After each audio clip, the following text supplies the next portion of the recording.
Astrology. Those who believe in this concept today think that the movements of the stars in the sky have an effect on human life, and produce predictions about the future by observing these movements of the stars. Although such topics have become very popular in recent years, but almost 300 years ago, there was an Ottoman Sultan who had an interest in astrology. Today in this video, you'll get to know whether it is the fact or rumor about the Ottoman Sultan who ruled the empire with the moves of stars. But before going further, it's our humble request to the viewers to subscribe to the channel, and do like and share the video. A few clicks of yours will not cost you anything, but it'll motivate us and help our channel to grow. We really appreciate and regard your support. And please, give your feedback in the comments section below.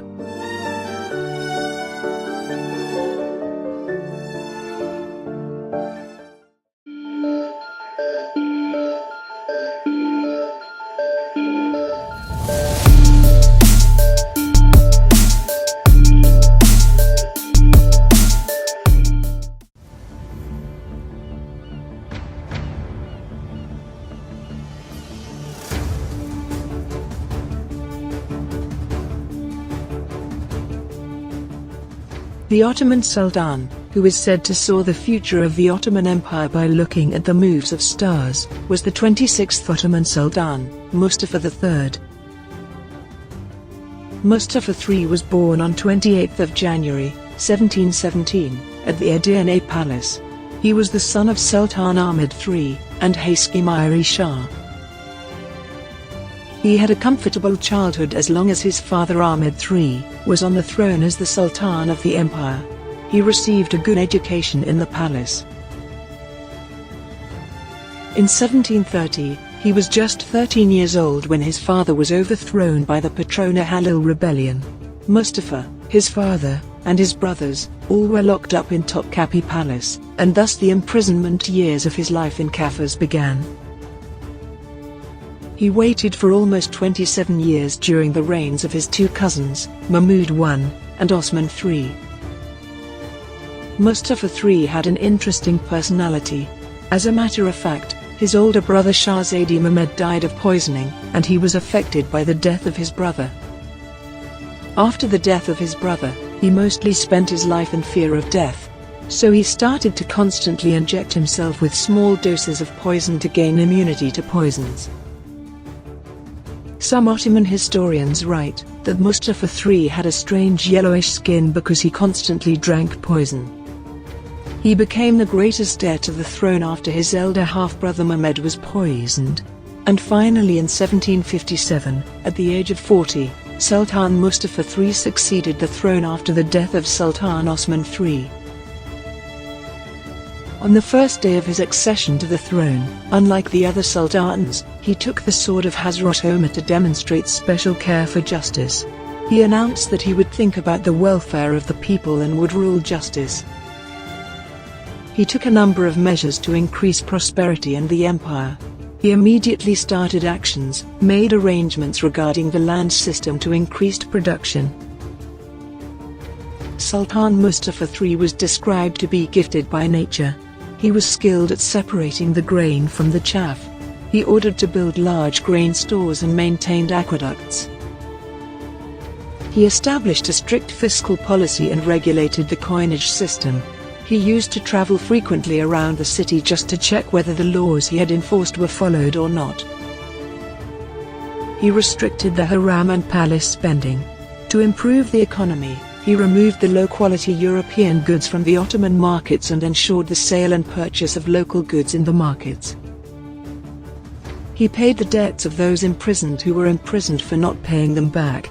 In addition, by removing the heavy taxes on the people, he won the love of the people and gave rise to great joy and hope in his people. Sultan Mustafa was interested in both religious and other sciences. He was known for his interest in astronomy. During his 27 years of imprisonment in Kafkas, he started to study astrology as a hobby, but his curiosity turned him into a scholar of astronomy in his time. For this reason, there were many astrologers who mostly accompanied the Sultan to share knowledge and discussion related to this topic. Sultan Mustafa was a Muslim, and aware of the Islamic ruling that no one but God knows the future. Since there was not much difference between astronomy and astrology at that time, so some referred to him as the Sultan who ruled the empire with the help of horoscopes. It is said that before doing anything related to state affairs, Mustafa III used to ask the chief astrologer in his group to examine the stars in the sky, and try to see the future about whether that task would result in a positive or negative effect. Though there is not any authentic source to prove, but it is also said that in order for his son Salim III to make a magnificent sultan, he calculated the moment of stars together with the other astrologer, the time when he was conceived, and the time when he was born. Sultan Mustafa was an admirer of the generalship of Prussian King Frederick the Great, because he turned weak Prussia into a powerful state.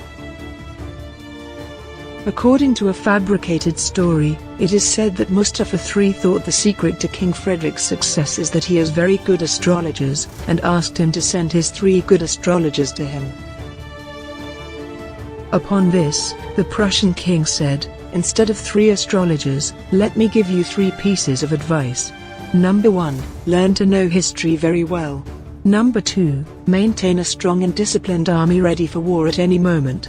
And number 3, keep the treasury full to meet these wars."